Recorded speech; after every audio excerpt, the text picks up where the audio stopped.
Moi, je m'appelle Sophie Persona. Ma petite entreprise, mon nom de marque, c'est Sophie de Soie.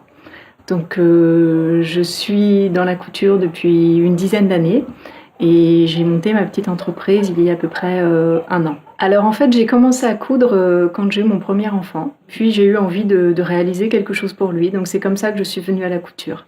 J'ai vraiment pris goût, donc j'ai appris sur le tas. La majeure partie des vêtements et des accessoires que je crée mes propres patrons. On trace le patron sur un papier, on découpe et à partir du patron, on commence à tailler le tissu. Donc une fois qu'on a taillé le tissu, on commence par surjeter l'ensemble des bords du tissu afin que déjà la couture soit propre et que le tissu ne s'effiloche pas. Après, il y a la partie assemblage. On va assembler le devant et le dos pour faire des coutures de côté. Et puis après, il y a la partie à l'intérieur, ce qu'on appelle la parmenture, qui va être assemblée le devant et le dos.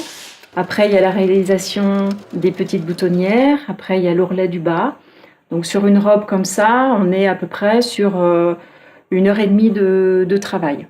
Moi, c'est vrai que je prends beaucoup de temps pour choisir un tissu. J'adore les matières, j'adore toucher le tissu, je travaille principalement avec le coton. J'essaie vraiment de mixer les différents types de tissus, de faire des associations. C'est rare que je fasse une pièce avec un seul tissu. C'est vrai que les gens apprécient, je crois, un retour au travail fait main. Et j'accorde vraiment une grande attention aux finitions. Donc l'accueil est en général très bon et je me rends compte que les personnes apprécient justement l'originalité des tissus avec lesquels j'essaie de travailler. Par rapport à la grande distribution, c'est vrai que la concurrence est parfois difficile, mais je crois que les gens qui connaissent la véritable qualité du travail à la main reviennent finalement vers ce genre de produits. Au moins pour se faire plaisir. Pas dans la vie de tous les jours, mais au moins pour se faire plaisir.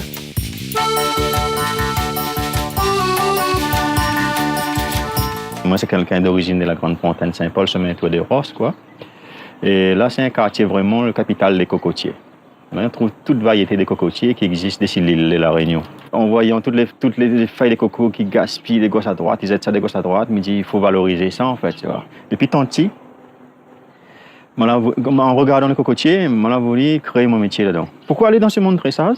Parce que comme ils regardent, nous savoir-faire, comment disparaître. On regarde à travers l'île. Si on peut créer vraiment un métier, il a 4 ans.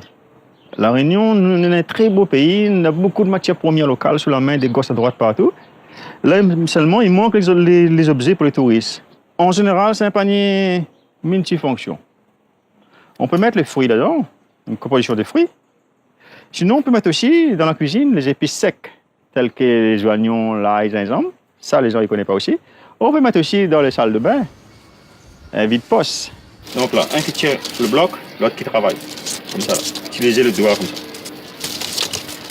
Avec mon dépousse, la main dessous comme ça. Il pivote bien l'avant. On va prendre le suivant pareil. Fait le tour. Suivant. On me ramène ça avec le poignet. Mais prend le suivant, mais continue. Même procédé se casse la fin. Hein. Hop, non, comme ça. Là, le panier l'est fait.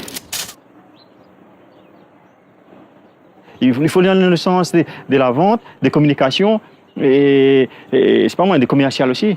On dit, ça va dans ce monde artisanal. Allez pas faire semblant, faire rien que les petits marchés, il faut aller voir d'autres choses à côté que ça est capable de faire aussi. J'ai quelqu'un qui est capable de faire, de créer son métier en fait. On dit, moi, je acquis des connaissances, je vais valoriser ça premièrement à travers les marchés, les expos, etc., les écoles, les fleuristes, les hôtels, tout ça. Et puis, à monter le savoir-faire aux jeunes futurs qui lèvent. Comme ça, ils n'oublient pas, la culture reste toujours là.